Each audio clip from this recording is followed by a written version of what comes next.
So how do you know if you have diastasis recti? Obviously you can't rip your skin off and look and see that, hey, there's a gap there in between my rectus abdominis.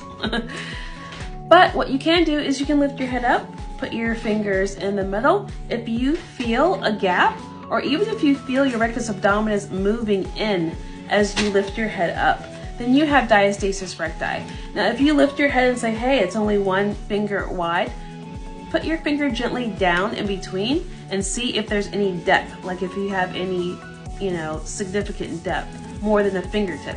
You still have diastasis recti. So let's say that you lift your head up and it only feels like it's about 1 finger wide, but you put your finger down and it goes in like a whole knuckle. That's still diastasis recti.